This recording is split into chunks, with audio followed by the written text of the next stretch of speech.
What's up, y'all? What's up, y'all? Thank you so much for joining us. Hal Ginsberg, it is so great to have you here all the way from the Politics podcast here. How you doing? I'm doing great, Carlos. Thanks so much for having me on The Left-Handed Leftist. Ooh, yes. It's glad to have you on the first of many times. I know that. Yeah, nah, it's going to be an awesome episode here.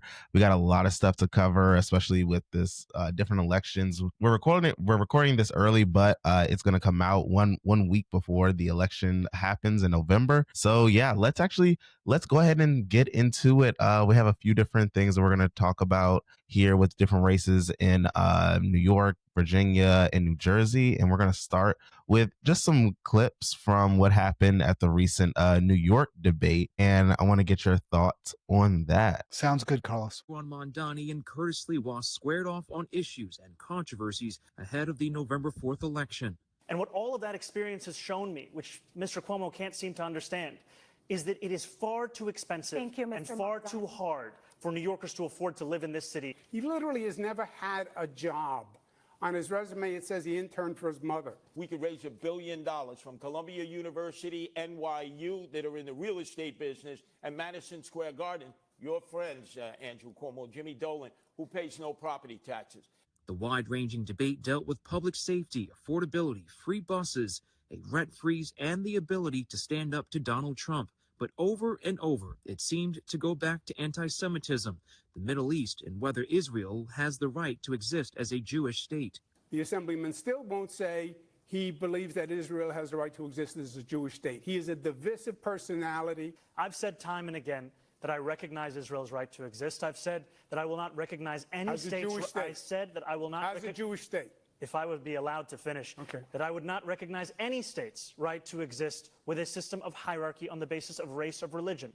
Jews are under attack now more than ever before.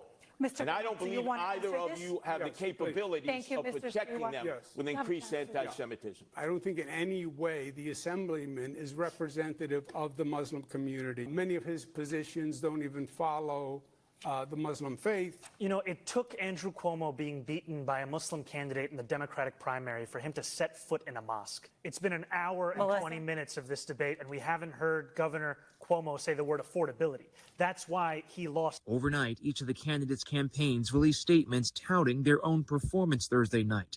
Mamdani's team wrote that he dominated the debate stage and sent Andrew Cuomo chasing his tail. Cuomo's campaign said he was the only candidate on that stage capable of doing the job on day one. And for Sliwa, I was the clear winner tonight.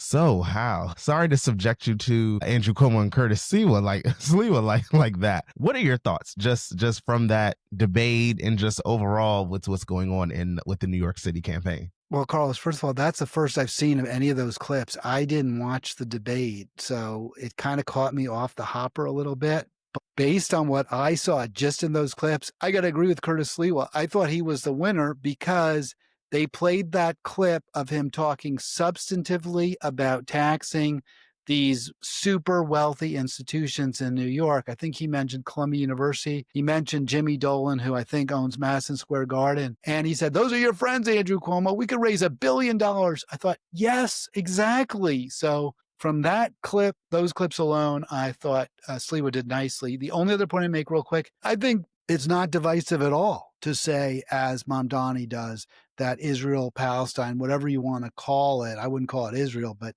whatever country you call it, the eastern end of the Mediterranean, should not exist as an ethno-state, as a religious state. That to me is the opposite of divisive. It's Mamdani, it's Cuomo, I'm sorry, who is the divisive one. No, you're really right. And actually, just as you started out, I actually didn't even think about Curtis Sliwa part really when I watched it, but you're right. I mean, for him to call out the actual like New York billionaires by name, which is something that Mamdani isn't even doing. He's not even going as far as to say like, look, this particular billionaire and this particular corporate person is the problem and we need to tax them and then we can pay for all this stuff he's talking about. And then on your point, you're right. It is wrong for to have a country that is like that has a hierarchy when it comes to religion, race, all that. But then also one thing that Andrew Cuomo said that I found really kind of off the wall, it was him saying that Zorhan doesn't represent the Muslim community because his own beliefs are separate from the Muslim faith, as if like he's supposed to be like just a Muslim legislator for the rest of his life. Yeah. It's hard to see from that clip Cuomo winning the election. I don't see it happening. Yeah, yeah. So I'll even say this: what is your thoughts on the election, as far as on Zorhan, Curtis, or Andrew Cuomo?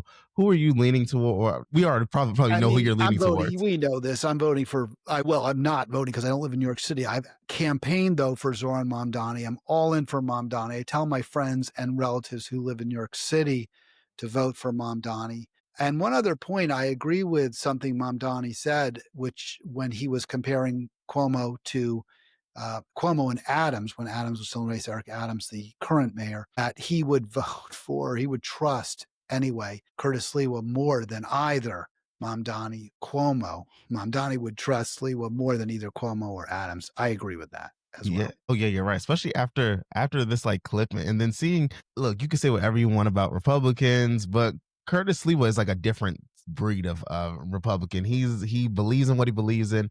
There was videos of him like feeding the homeless people, him helping people who have drug addiction. He talks about, it's weird. I've like listened to clips even preparing for this podcast. He talks about how like he's been shot multiple times and stuff like that in New York with the mob. So no, he's definitely a colorful character. And one thing I actually want to do as we go to our next clip is kind of get your analysis of your thoughts on the different kind of last minute campaign videos that each of the candidates are putting out, and get your thought on how that message is. Do you think that'll resonate with people and stuff like that? So let's go to our first video here from the Zorhan Mamdani campaign. Andrew, New Yorkers want a mayor who will make groceries and childcare affordable, not sell us out to their billionaire donors. A mayor that'll make buses fast and free. Not defund the MTA. Andrew, you're scheming with Donald Trump. We're voting you off the island And back to the suburbs. We're with Assemblyman Zorhan Mamdani. He'll stand up to Trump, freeze the rent, and deliver universal childcare. We're going to build a city where no one has to struggle to survive. Paid for by Zorhan for NYC. So obviously, I'll say this in all full transparency: Survivor is one of my favorite TV shows. So he definitely won a voter over here if I could vote. But what's your thought after seeing that last minute campaign ad? It was a super creative ad. It was really well, produced. Honestly, I'm probably the wrong person to have on your show in some ways, Carlos, because I'm such a contrarian and I'm always looking to pick things apart. Honestly, I wouldn't have done the ad the way they did it. And I'll tell you why, because I wouldn't have the name Cuomo. I don't want people seeing Cuomo, Cuomo, Cuomo.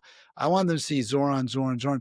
So I would try to present it. You know what? The last Survivor episode, instead of voting someone off the island, they vote for the winner. So I would have framed it, who is the winner of the 2025 New York City mayor survival race? And then I would have had Zorhan, someone underlining it, or like an exclamation, and, saying no to, Cuomo, but always saying Zorhan is going to make this city affordable. Zorhan is going to bring back integrity into government. So I would try to have a really positive message. But that said, I agree with you 100%. It was really creative to come up with Survivor. It was beautifully produced. It looked very realistic. Yeah, I mean, how actually, now that you said it, I actually have like critiques of the video myself now too, because that actually makes so much sense. I mean, it is very Andrew Cuomo focused. It is very that kind of like, he's the bad one, don't vote for him, but vote for me. And you're right.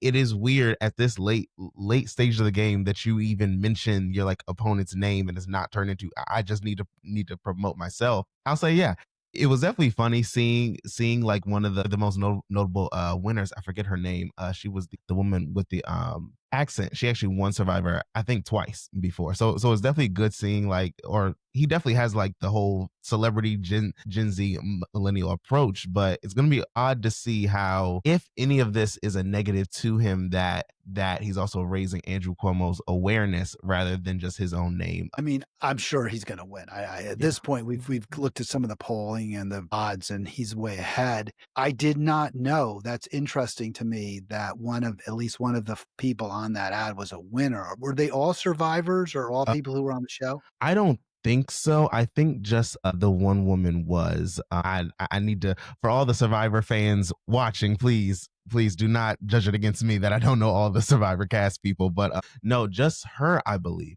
was a winner. And I mean, hey, if you got a Survivor winner saying that you should be the winner of this, I mean, hey, it's, if anything, just a positive. 100%. I agree with you. I think that's a really good get for him. Again, my only issue is when you vote, you actually put down the name of the person that you want to win when you're voting for mayor. So I wouldn't want to have the name Cuomo down because I don't want people to even associate Cuomo with the vote. I want them to associate with me, but just a little nitpick. That's all. Okay, well, how I'm gonna wait for your consulting company, because actually that was like, I tell you, I didn't even think about that. Wow. Okay, so now that we're both kind of feeling the same thing with Zorhan, let's look at one of our probably least favorite New York politicians' last campaign ad he's putting out there from Andrew Cuomo. Two candidates with two very different plans for New York City. Andrew Cuomo would build 500,000 affordable homes, cut taxes for working families, and raise the minimum wage to $20 an hour. Zorhan Mamdani would freeze the rent for only 25% of New Yorkers while raising it for everyone else. Sound familiar? It is. De Blasio tried and failed before. The choice is simple. Mamdani and de Blasio freeze the rent for a few. Cuomo, lower the rent for all. There's Mr. Andrew Cuomo. How does that ad reach you? Does that something you feel like, hey, could win over a vote? I mean, I think that the argument that he makes there where he says would freeze the rent for 25% and raise it for 75%, I actually think that's a smart way to go. I think it actually does send the message that this rent freeze deal is great for some, but not for others. I support Mamdani's plan because he said repeatedly, I'm not just about freezing the rent. I have a yes and plan, which is part of my affordability plan is to freeze the rent for those New Yorkers who live in rent controlled apartments. But I'm also looking to build more apartments to incentivize the construction of middle class and working class housing. So he has a lot of irons in the fire when it comes to housing. But to just focus in a really dishonest way, or certainly disingenuous way, to suggest the only thing Mamdani's talking about is freezing the rent, I think is actually probably a pretty effective way to go if you're Cuomo. That sort of stuck with me a little bit. So yeah, I would say on balance, even though I enjoyed the Mamdani ad better, I would say from a purely political consultant standpoint, this was maybe a more effective ad. Wow. Okay. Do you, in being someone who's not from New York City as myself, or I think I've only been in New York City once as like vacation. But do you think that the whole comparison to Bill de Blasio will actually be a negative hit on Zorhan? No. And I think that's a really good question and one that didn't occur to me as I was answering you before. De Blasio, I believe, was elected at least twice. I'm not sure if he was term limited out. He was a relatively popular mayor, I think no more nor less than Rudy or Bloomberg, and certainly far more popular than Eric Adams. I think New Yorkers today look back with some nostalgia to the days before Eric Adams was mayor. And to the extent that you're raising de Blasio as some sort of a boogeyman, you got to deal with the fact that you were the governor, right, when he was the mayor. And a lot of the problems that New York went through during the de Blasio terms were, I think most people feel, at least partly, if not largely, due to Andrew Cuomo. Yeah, that actually is a really good point. That how much can you come out? That's like here in Maryland, if the Baltimore mayor was running to like win his seat again, and then you had the governor of Maryland talking bad about the Baltimore mayor. It's like, well, you're governor over the state at the same time, so or the city. So how do you discredit them, but not also discrediting yourself too as a problem? Yeah, no question. I think was it Sharon Dixon who was the mayor of Baltimore a few Yes. terms ago? So if Larry Hogan was running for mayor of Baltimore and he did an ad, times were really rough in Baltimore during the Sharon Dixon administration, and all you have to do is say, well, but you were governor during the time I was. So I don't think it goes over well, especially because Mamdani wasn't even the mayor then. I think is the less effective point. But to the look, I mean, I think at this point Cuomo's going to lose. I don't think there's much he can do to reverse that. The focus on the rent freeze, I think, makes some sense. I agree with you, though. It's not going to help to talk about De Blasio. Okay. Well, let's make one more transition to the. Can I ask you a question, Yeah, go Carlos? ahead. What's up? No, Although please I know do. it's your show, but No, do, please. do you have a sense from not being a New Yorker, and I'm from New York, I know people from New York haven't been there a long time. Do you have a sense of De Blasio or how he's perceived? Actually, no, not like none at all. Like I don't hear people talk about De Blasio. From what I've heard, there's a dislike for De Blasio that people don't really know why. It's more so they just don't like him because he used to be the mayor of New York City. And I've heard that like a lot of mayors after they're done being mayor, a lot of people just like, oh, I didn't like that person. But there's no like rhyme or reason. I know that it was some people who gave him some flack for during the 2020 presidential race when he was running to be president about his weird kind of his like weird life choices like his like he has a black child, and then on the debate stage once he was like, I'm one of the only people who know how it is to have a conversation with like a child about the police, and it just didn't land right because you also had like Kamala Harris and Cory Booker on the stage too, and it's like, yes, they don't have kids, but they're black people, so it was a weird thing. Other than that, no, I've just seen like different polls about how people are either favorable or like not favorable of Bloomberg. But what was your thought as someone who's from New York? I thought he, was a sort of a standard issue Democrat to a degree, but further to the left than most. I think he did the best he could. He had a lot of challenges from the billionaire class. Wall Street, was really trying to stop him from instituting important changes, and as was Andrew Cuomo. But the city did okay. Unemployment was not high, I believe, when he was mayor. And in general, the quality of life, if anything, probably improved slightly, maybe because the stock market was doing well when he was in Gracie Mansion, and that certainly meant an upsurge in tax revenues. But I think most people who are New Yorkers, and my sense is he was fine. There's certainly not viewed as this, what a terrible time we had to suffer under the de Blasio administration. I also agree with you as I remember the debate where he made a comment about his son. And it's sort of too bad he kind of bungled that because he actually is a really interesting story, right? Yeah. His personal life is very interesting. His wife, and apparently they have a very loving relationship, been married for about 30 years now. Their son has done very well. So it's a very positive family dynamic, totally opposite of, say, Andrew Cuomo. And yet he kind of bungled that. His wife had been a lesbian. She was very aggressive leftist. And it's a beautiful love story with happy only in New York kind of tale in some Really is. ways, but didn't land well, as you said, in that debate. No, you're right. He could have gone on to actually be like a serious politician, but now people only talk about him in negative ads, I guess. Well, the New York Wow. Times,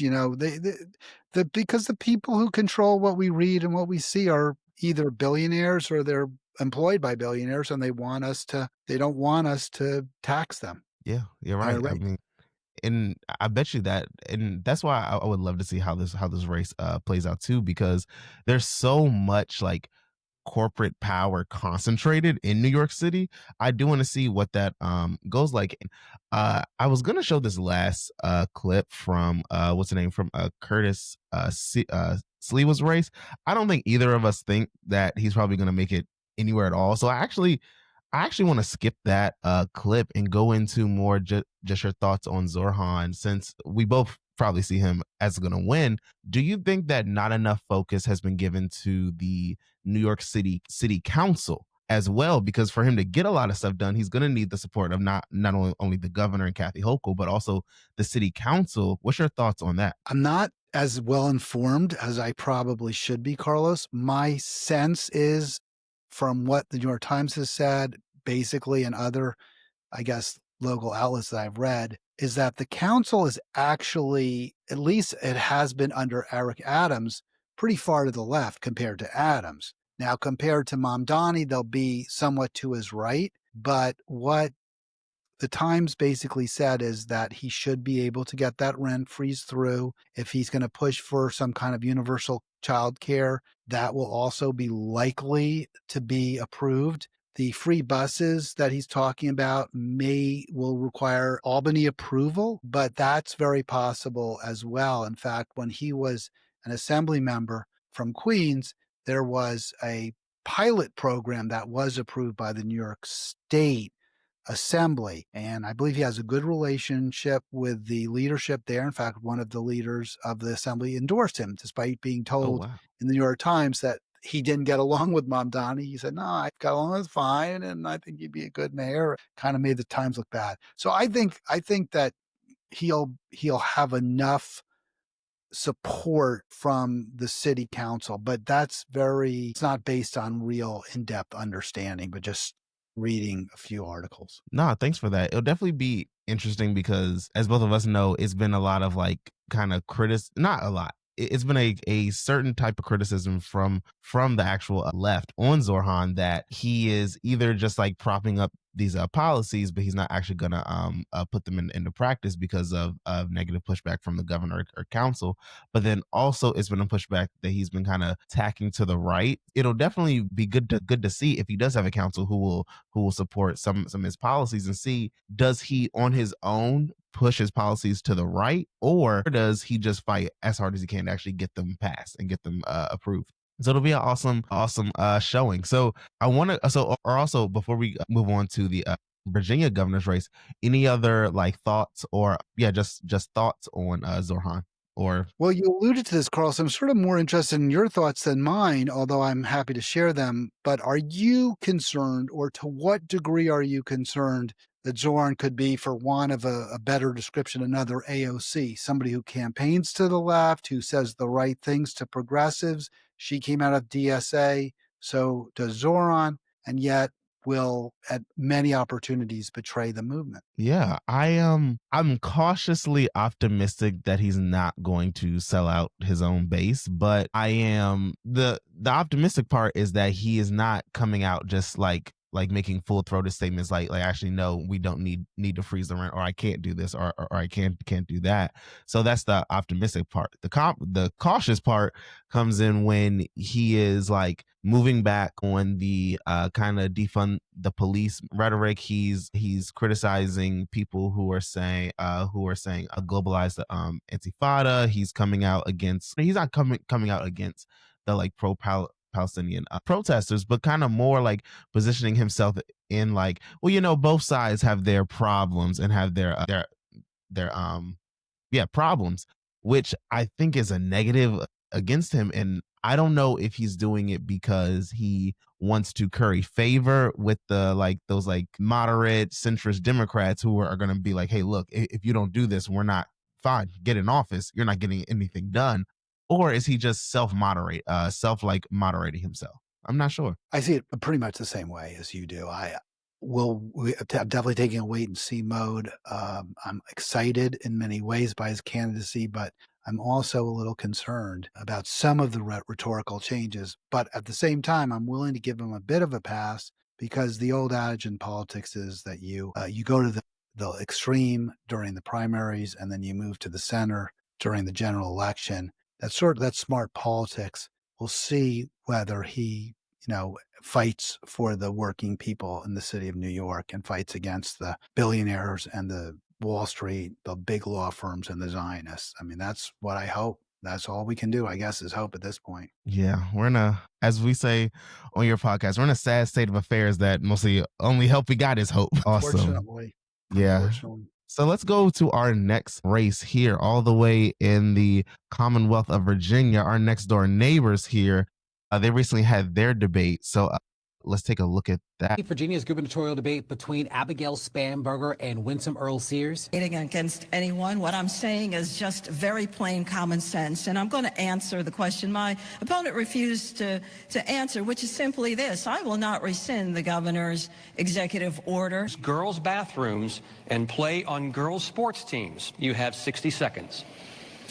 I'm a mother of 3 daughters in Virginia public schools, and nothing is more important to me than their safety. And that work, in part, has earned me the endorsement of Virginia's Police Benevolent Association. Ms. Earl Sears, Ms. Spanberger is talking. Please let her finish. If your little girl comes home and said she was forced to undress in a locker room with a biological boy, what would you say? Yeah, talk about fireworks. So there you have it. How, just before we even get into it, debates are not getting it any better, are they? They're just turning We're into not just getting the yelling. information we need. The politicians answer the way they want to answer. They don't give us the information we need to make a informed choice. My first takeaway is when I watched that video is I don't watch TV because that young man who did the who was introducing it for WSA 9. I have no idea who he is. No I don't idea. watch TV. I don't watch the news. I'm like, who is that? I'm like, it's 9 News, so it's not some random podcaster like me. This is actually somebody who obviously is known. I didn't know who he was, and that's on me. That said, honestly, I am. For a lefty, I'm not a big believer in some aspects of the trans agenda, for want of a better word. I think that's an issue that could work to a degree for Winsome Earl Sears. I think she totally blew it. Her interruption I thought she looked really bad there. I don't know, maybe you feel differently. It was like she was sort of answering the question, was starting. But let her ramble and then make the point. Hey, she didn't answer the question. But to interrupt her like that, I don't think that worked well for her. I don't think that was good debate practice. In terms of making herself look good, I think Spanberger has been a little bit evasive on this, but it is a really tough issue. It is divisive. It's not that important. It impacts on just a very small number of people. There are some trans kids who are in high school, obviously, and I guess it's a relevant question. Where should they change for sports but it's not nearly as important as taxes, jobs, police. Those are issues that are much more important. I'm not sure how else to answer that. I could tell you what I think about the bathroom issue, but I'm not sure if you care. No, that's a whole different conversation that we can have at a whole different episode. I mean, I agree with you that it was just one. I don't know who the guy is either.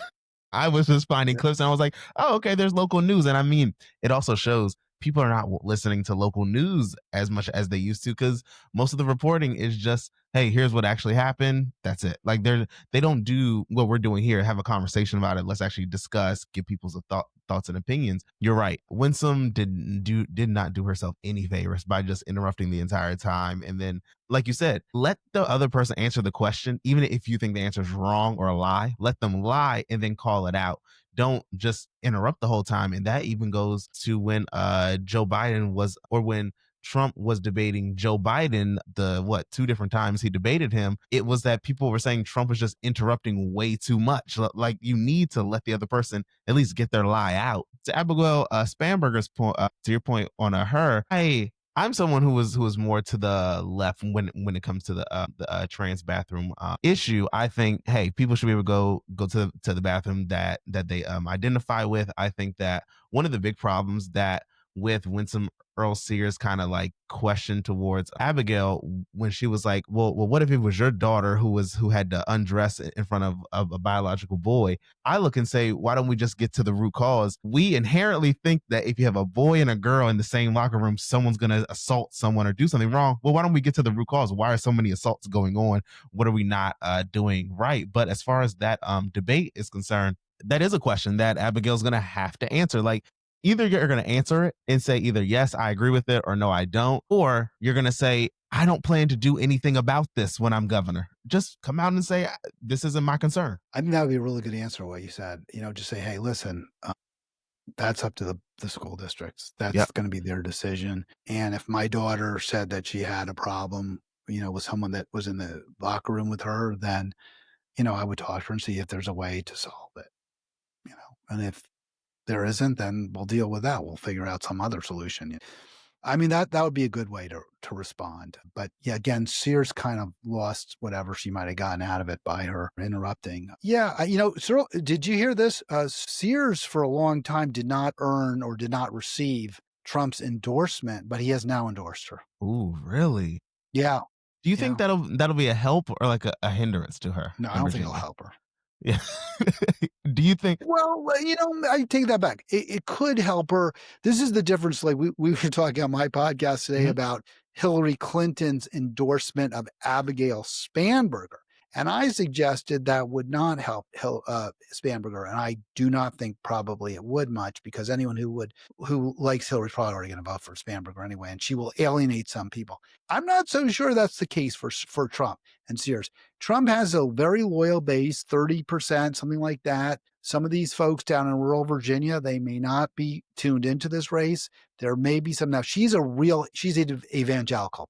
Yeah. She, Winsome Earl Sears, is very much part of the evangelical movement. She's not the typical black church, which is often very liberal on certain matters. She's not. I mean, she's not. She's as far to the right of Trump on pretty much everything. Probably further. This could help her, I think, with some of those white evangelical voters who might have originally not been aware of her to the degree that maybe Trump's endorsement will make. Oh, wow, that's a good point. I actually didn't think about that. I was thinking the opposite. It would hurt her, because now you have a lot of those Northern Virginia people who is like, oh, wait, so you're talking about the man who's the reason I can't have a job, or my federal job or contract's gone, and they're going to associate that with Winsome. But you could be right, where this may not be a trying to convince the other side. This may be a, like, who can just turn out as many people as possible. And one thing I actually do love that we're doing here is like going through the campaign kind of ads that candidates are running now, so we can see like what's their end of the game message. Let's actually go to Abigail Spanberger and see what is her kind of message that she's trying to throw out there, either about herself or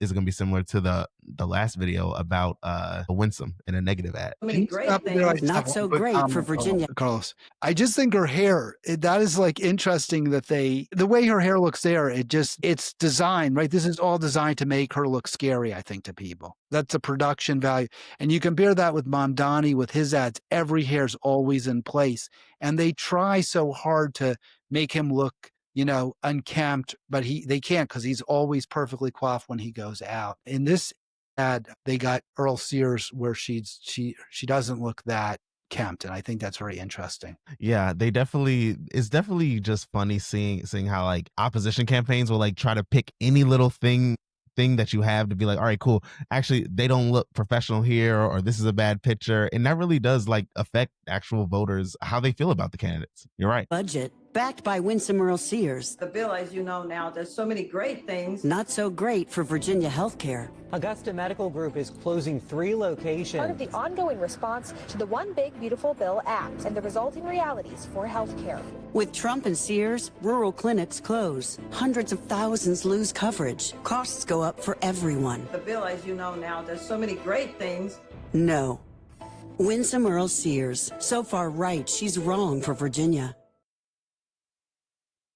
So what's your thoughts on that one? I love that kind of like in tagline, because it reminds me of that Trump tagline. She's Kamala's with them, but I'm with you, or something like that. She's for they, them. I'm for Trump's for you. I thought that was a good ad.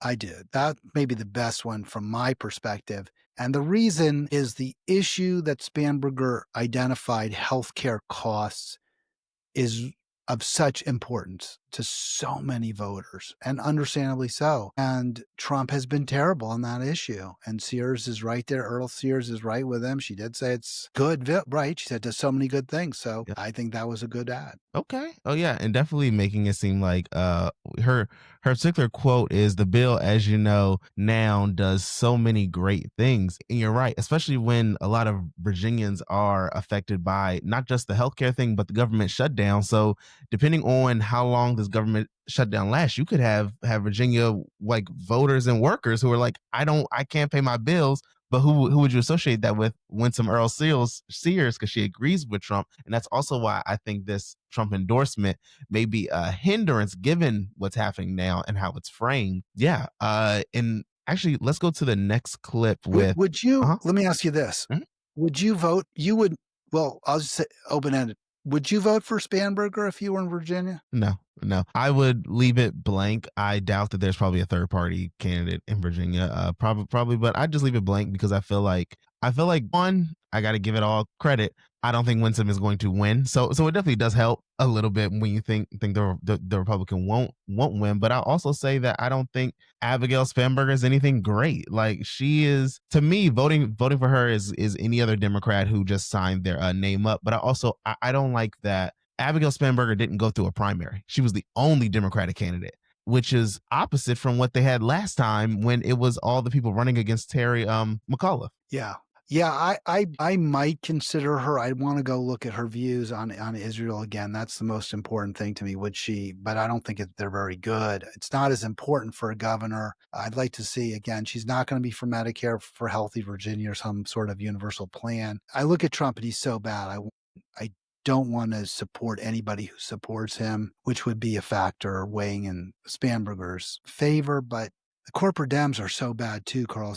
They put us in a terrible situation. So They do. I don't know what I would do, to be honest with you. No, you're right.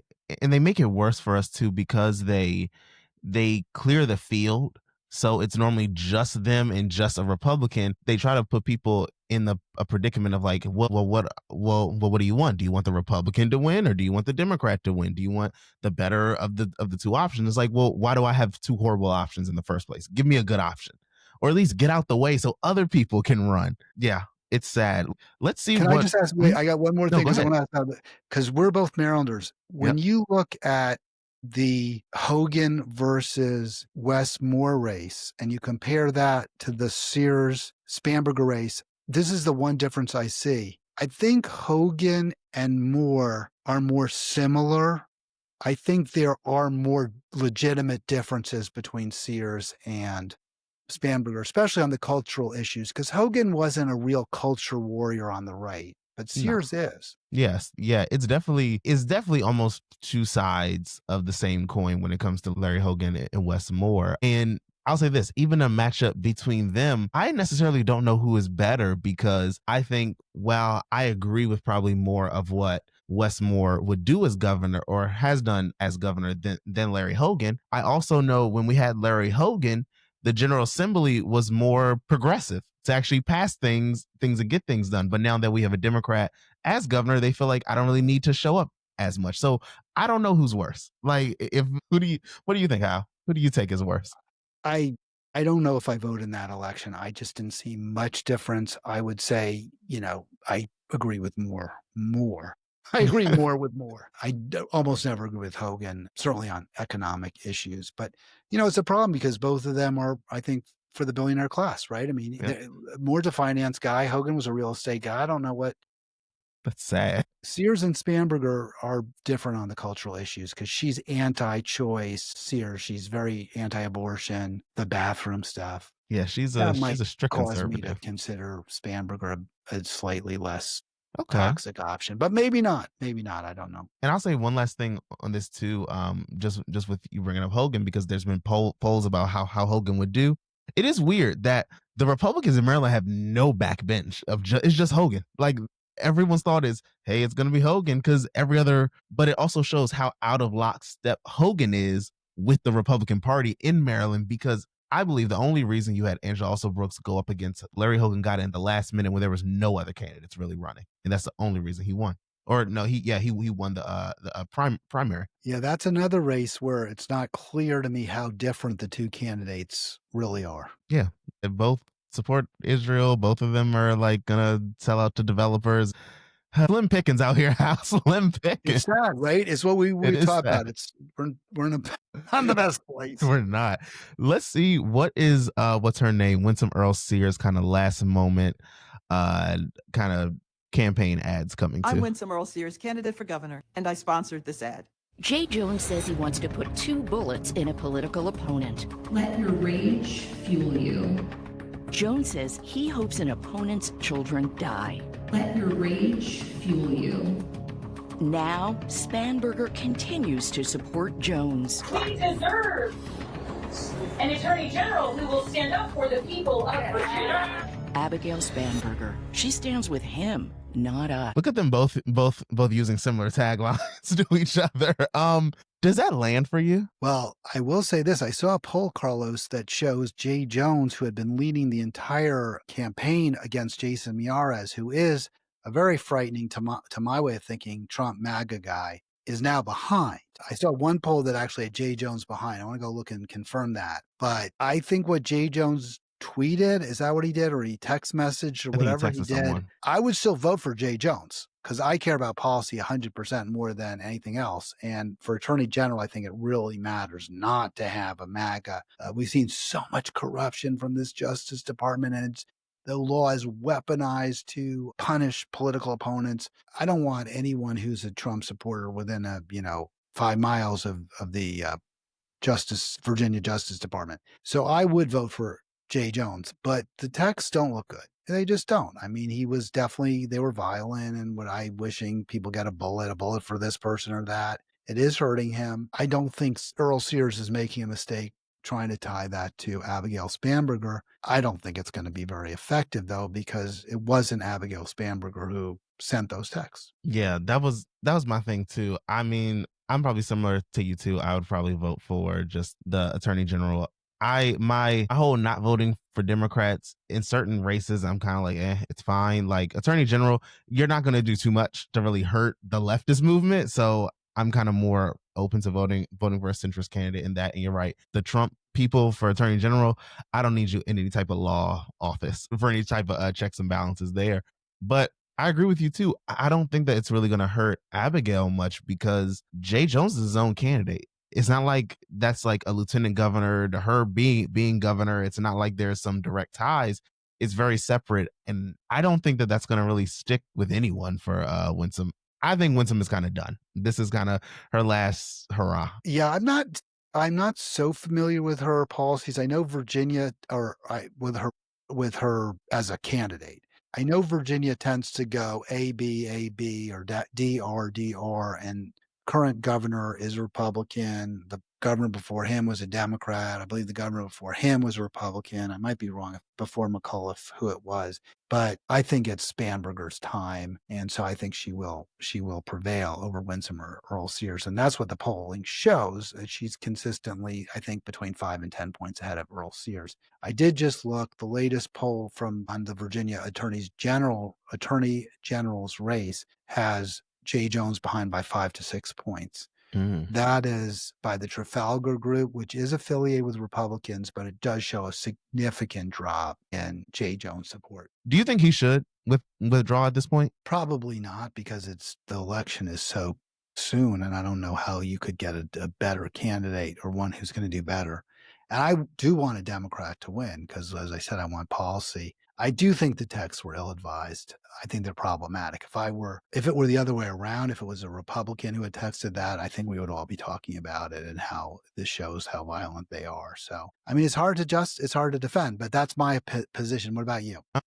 I don't think this hurts. I don't think he should drop out. To be honest, the texts weren't that extreme to me, or I guess just because we live in a more politically violent time. I don't even know if it's more politically violent or just more on the news now, but I don't really see it as a big deal. Like it was like, okay, he said it, shouldn't have said it.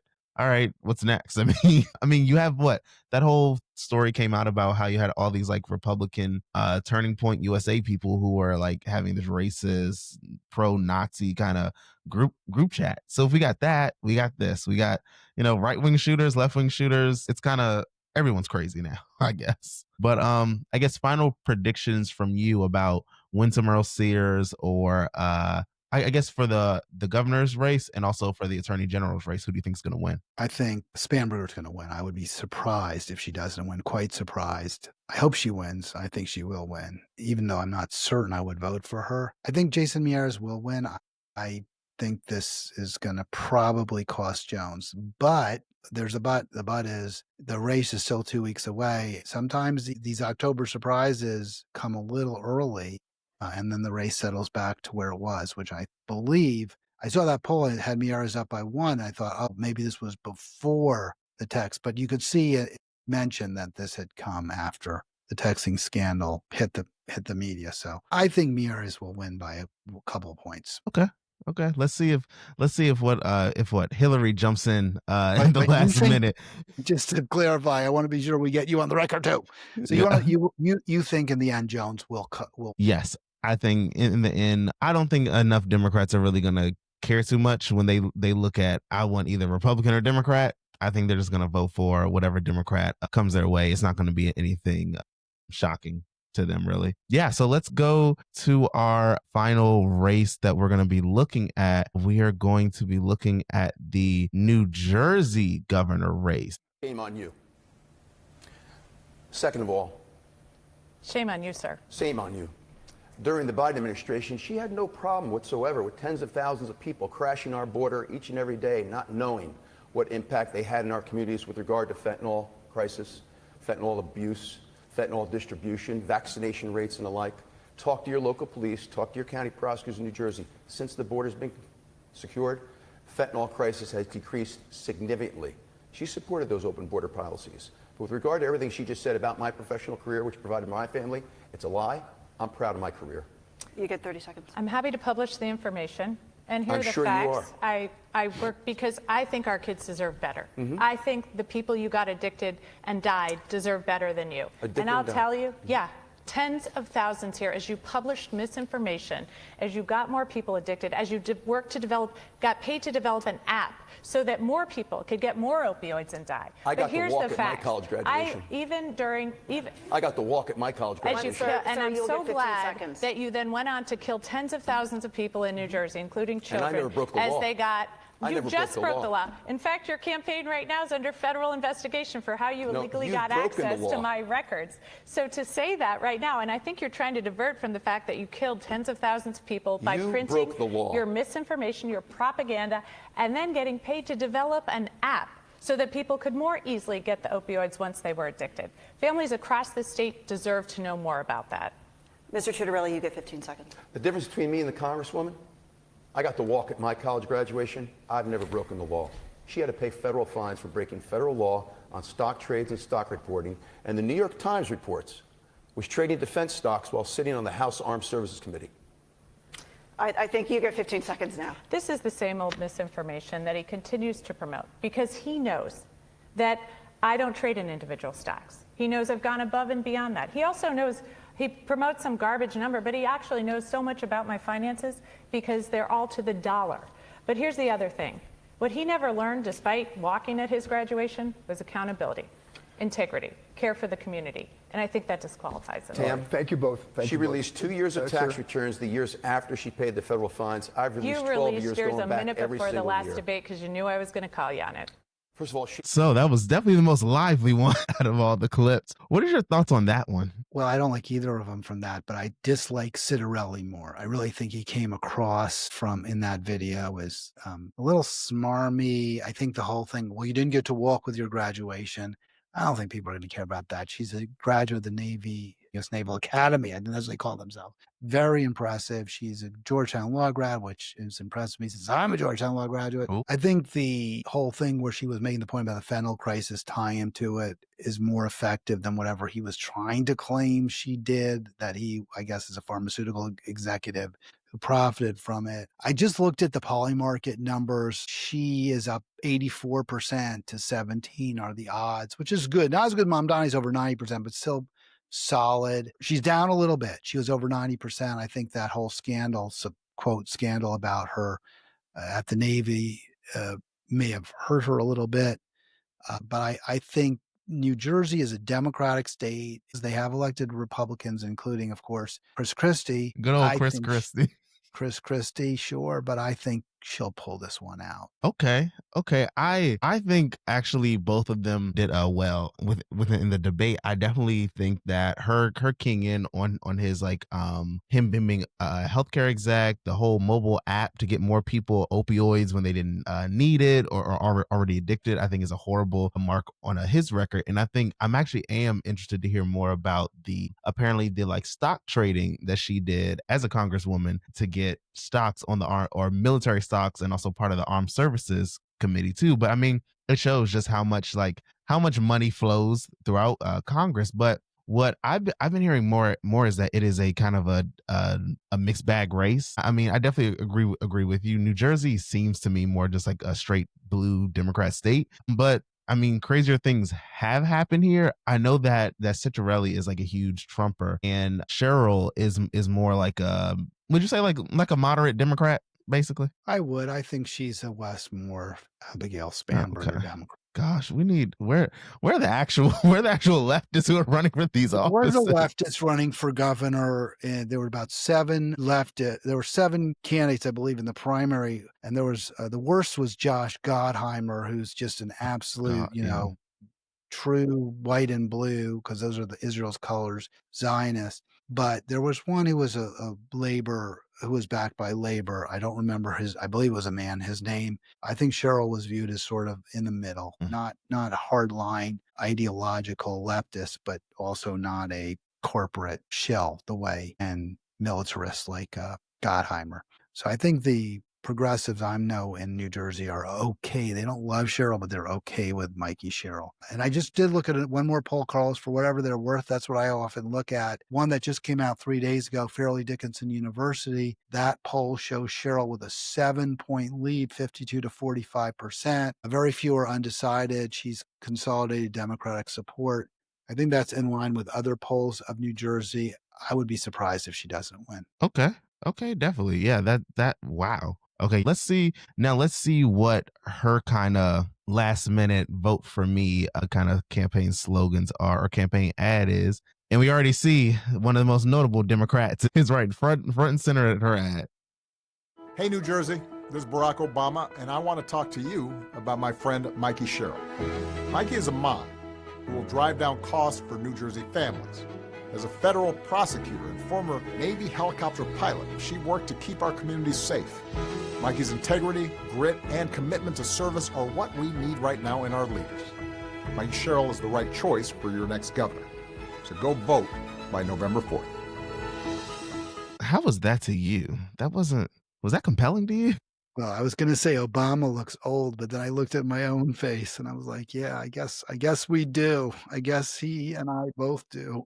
That was a good ad. I think that Really? he's the right person to speak in New Jersey. It is a center left state. It's a moderate Democratic state. I think he's probably held in high esteem by New Jersey Democrats, especially.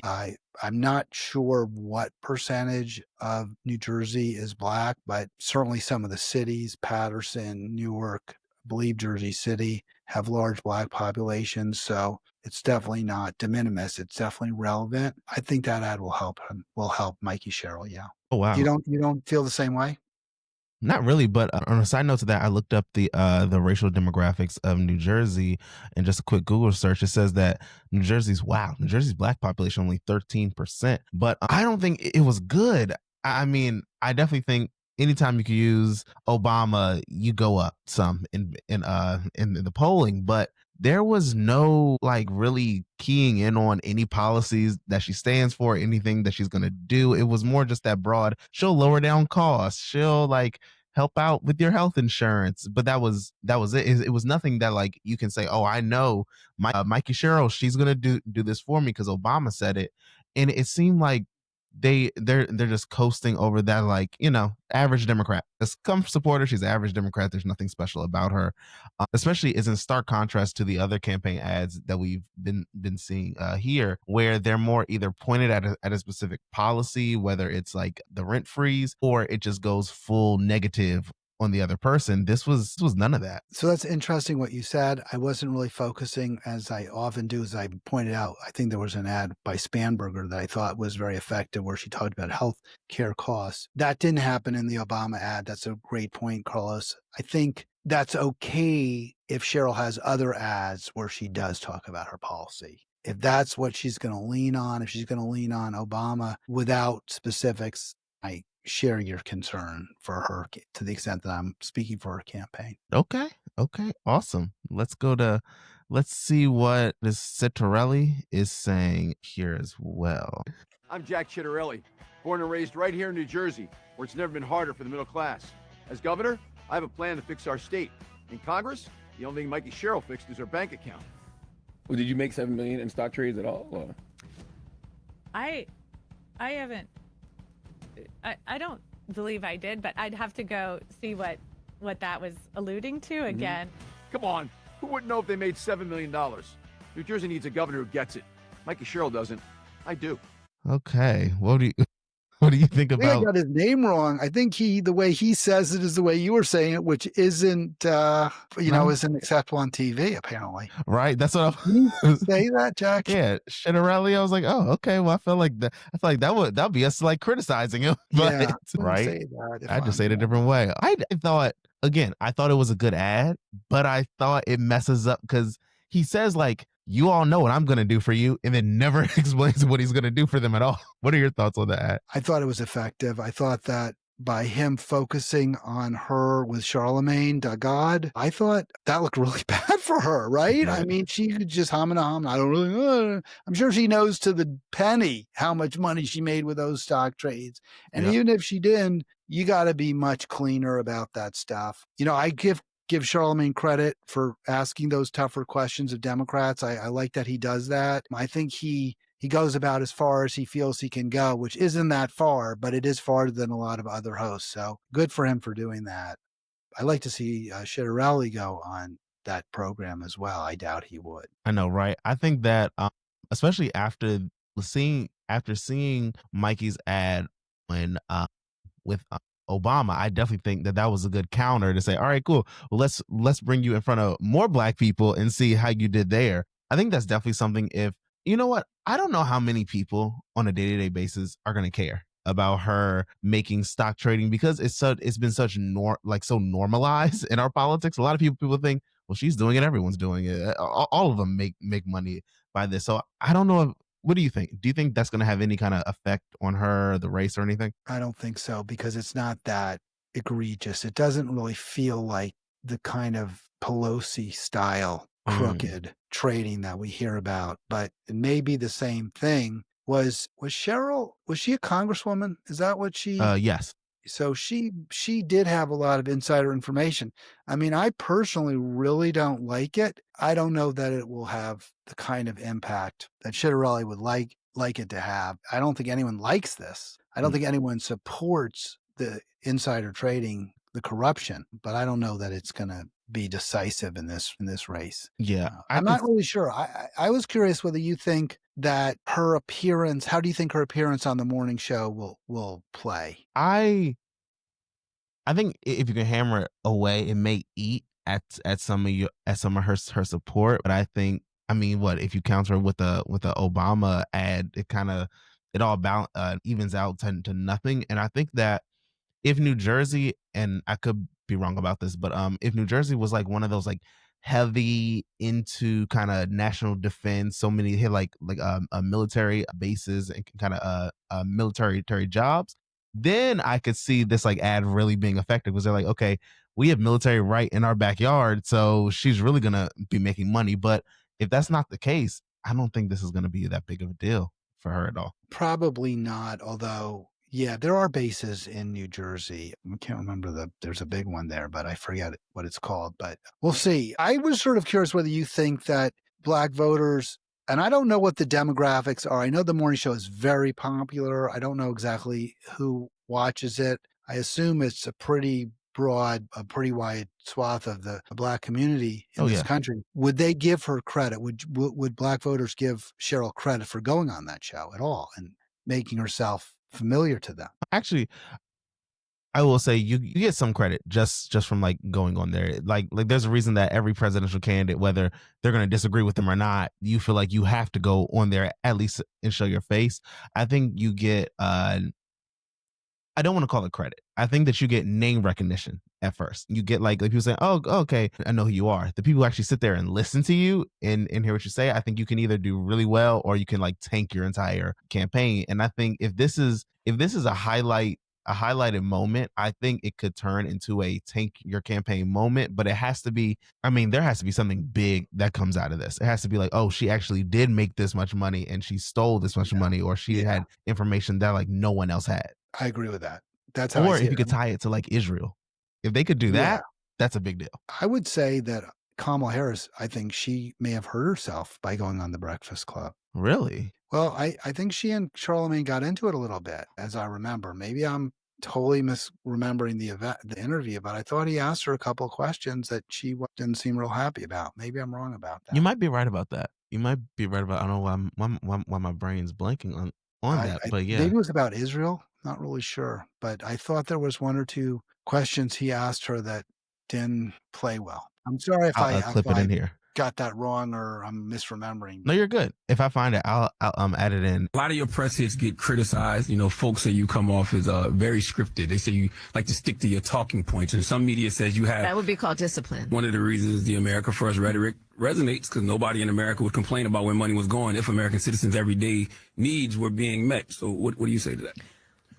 We can do it all, and we do. From the griot. It's a clip that's kind of out of context, and it says that you won't do anything specifically for black people. Have you seen that? That's just not true.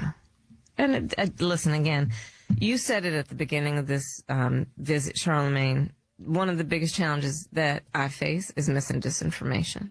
I do want to go to real quick before we get out of here, the kind of polling that Quinnipiac Act is doing, and it kind of shows what you were saying is right. That right here you have Cheryl is leading with a total 50% of people who are leaning towards voting for her, and Citarelli at 44%. And then but if you go down here and they say who are you mostly enthusiastic by, you have Citarelli's having 55% of very enthusiastic, while Cheryl is only 42%.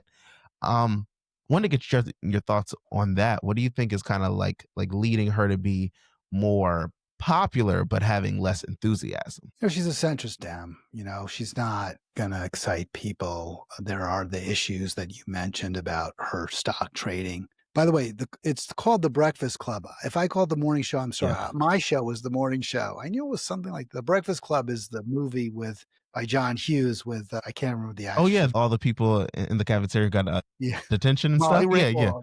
Yeah. But that's the name of the show with Charlemagne also. And I don't know if I call it The Morning Show. It is The Breakfast Club. I think he asked her about reparations was one issue where they had. Oh yeah. I add the clip for that in here too. But I think it's, look, you're a centrist, you're a moderate, you don't take extreme, but you never take, positions that are really provocative or, really go after rich people or the billionaire class or the military. And so you're not going to excite people. She's just another standard issue Dem. But in New Jersey, that is what the majority or 50% of the voters are. So I think that is enough. Okay. Yeah, I definitely give it to Republicans for knowing how. Actually, I can't say give it to Republicans as like the establishment party. I give it to, I guess, Republican base voters who make sure that if anything, even if they think that they're going to lose in the general, they're going to put up someone in the primary who at least excites them. Whereas Democrats will go out of their way as voters to vote for someone who they feel like does not excite them, but they feel like has a better chance in the general election, which we see doesn't always work out. A shout out to the people who ran against Ted Cruz, Lindsey Graham, and Mitch McConnell in the recent history, who do not excite anyone, but just can raise money. And then here they are, they all lose to hated Republicans. Jeb Bush is the poster child for that in 2016. Everyone thought he was just going to cruise to the nomination, and Trump derailed him very quickly. I just remember that one quote when Trump said at the debate stage, and Jeb was trying to like attack him, and he was like, "Jeb, you can't talk about me. At first you were next to me. Now you're getting further on the edge of the stage." He was like, "At some point you're going the wrong direction." You're never going to be president of the United States by insulting your way to the presidency. Let's see, I'm at 42 and you're at 3, so Doesn't matter. far I'm doing better. Doesn't matter. So far I'm doing better. You started off over here, Jeb. You're moving over further and further. Pretty soon you're going to be off the end. That's the one thing I will say is a good thing about Trump getting involved in politics is like you get more people just like unabashed, just thoughts and opinions, and it's not all these like consultant kind of framework talking points. I mean, even his comeback with Marco Rubio, that wasn't even him. Chris Christie's comeback to Marco Rubio when Marco Rubio was like saying his little consultant talking points. He was like, Marco, you're just repeating yourself over and over and over again. Yeah. And that's not what we want as voters. And that's what the Democratic Party insists on giving us. The That's Democratic why Party they has done a leave. great job training its voters to say, like, we know what's best for you. You don't know what's best for you. But yeah, or I'll say any last minute thoughts on the Shitterelli Sherrill campaign. I'm gonna make a point to say his name like that from now on. I think since you showed me that Quinnipiac poll, I had gone to the Fairleigh Dickinson poll, but pretty much similar time frame. That makes me more confident that Cheryl will win. Yeah. She's at or over 50% in two respected polls. That to me is a pretty good sign for her. And I compare that with the poll that has them in a dead heat. There was this poll that came out that shows them similar, but that's Trafalgar Group. We mentioned them earlier. They're a Republican leaning outfit. So I take they're not known for reliability. So I would take their conclusions with several grains of salt at this point. And Carlos, listen, I want to just say I feel like I haven't been as energetic as I am sometimes, and I apologize for that. No, you're good. I got to tell you, politics are just depressing right now. Yeah. I mean, unfortunately, they just are because we don't have the candidates.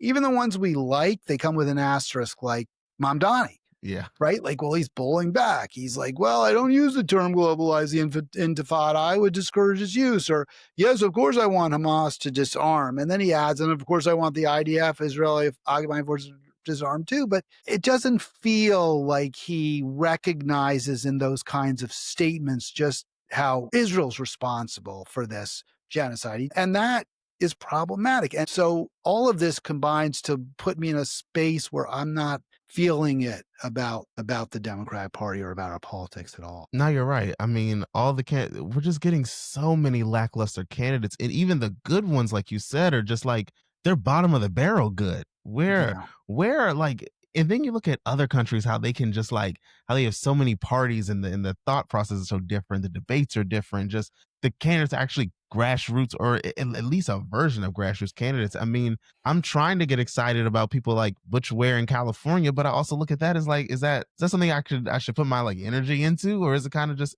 or like the Green Party here in Maryland? Like, it's great.